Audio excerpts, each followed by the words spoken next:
ආයිබෝවන් කියලා පිළිගන්නවා green farm Embilipitiya බලන ඔයාලව. ඉතින් ගොවි මහතුනේ හොට් ඩ්‍රැගන් වගාව මාස එකමාරෙන් පස්සේ වගාවට මොකද උනේ කියන්නේ තමයි අපි මේ වීඩියෝ එක කරන්න යන්නේ.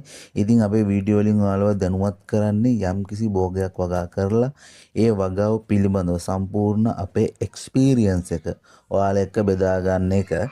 ඉතින් පළවෙනි භෝගයේ විදියට හොට් ඩ්‍රැගන් F1 කියන කොච්චි මිරිස් ප්‍රභේදය තමයි අපි තෝරගත්තේ.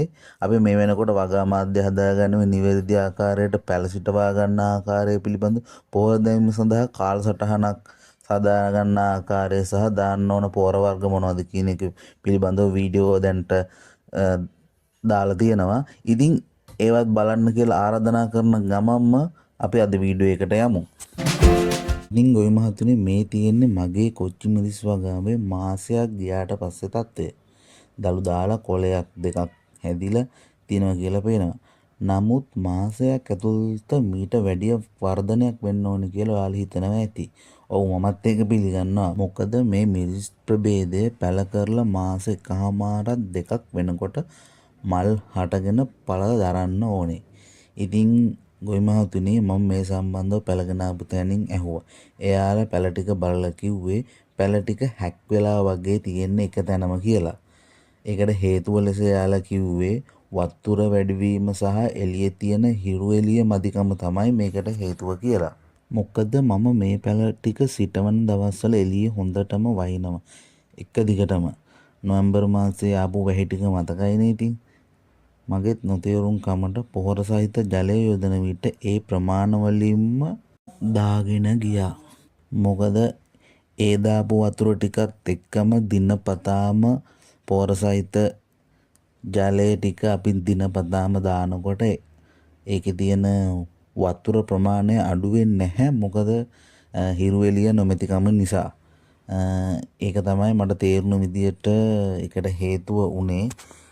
ඔයාලා මගේ මුල් වීඩියෝ එක බැලුවා නම් මතක ඇති මම ඔයාලට කියනවා පැල හිටවන්න කලින් දාන වතුර ටිකක් අඩුවෙන් දාගන්න එළියේ වැහිබර කාලගුණයක් තියෙනවා නම් කියලා. මෙන්න මේ හේතුව නිසා තමයි මම ඒක ඔයාලට සඳහන් කරේ.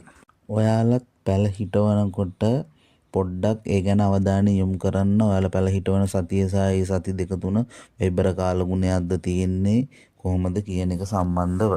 ඉතින් ඊට පස්සේ මං දවස් 3-4ක් කිසිම පොහොරක් නොදා හිටියා. ඊට පස්සේ මේ විදියට අවුව වැටෙන ස්ථානයකට පැල ටික අරන් ගියා. ඊට පස්සේ ටිකෙන් ටික දවස් 3-4ක් යනකොට අර පසේ තිබුණු තෙතමනය නැති වෙලාම ගියා. ඊට පස්සේ තමා ආපහු පොහොර දැමීම පටන් ගත්තේ මම.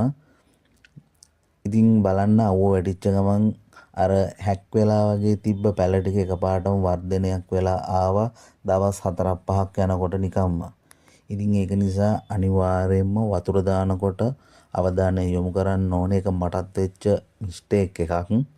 ඒකයි මම ඔයාලටත් මේ ගැන දැනුවත් කරන්නේ. ඉතින් මේ විදියට තමයි මාස එකමාරක් වෙන මගේ කොච්චි පටවු ටික තියෙන. මීට වැඩිය වර්ධනයක් වෙලා තියෙන්න ඕනේ අරනම්. නමුත් මේ වැස්ස සහ මේ තිබුණු කාලගුණ තත්ත්වය වගේ දේවල් නිසා ගහේ වර්ධනය ටිකක් අඩු වෙලා තියෙනවා කාලයත් එක්ක. කාලයත් එක්ක බලන මාස එකමාරක් වගේ නෝඩ මීට ටිකක් ගහ උස ගිහිල්ලා තියෙන්න ඕනේ. හොඳට හැදිලා තියෙන්න ඕනේ පත්‍ර.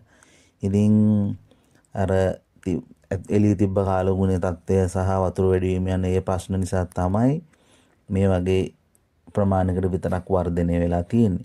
හරි අපි එහෙනම් මේ වීඩියෝ එක අද මෙතනින් අවසන් කරනවා. ආපහු වීඩියෝ එකක් කරන් ඉක්මනට මෙන්නම්. මගේ වීඩියෝ වලට කැමති නම් අනිවාර්යෙන් ලයික් එකක් දාන්න. අනිවාර්යයෙන්ම ඔයාගේ යාළුවන්ට බලන්න ෂෙයා කරන්න. ඒ වගේම සබ්ස්ක්‍රයිබ් කරලා නැති කට්ටිය අනිවාර්යයෙන්ම සබ්ස්ක්‍රයිබ් කරන්න කියලා කියනවා. ඉතින් සියලු දෙනාටම සුබ දවසක් වේවා කියලා ප්‍රාර්ථනා කරනවා.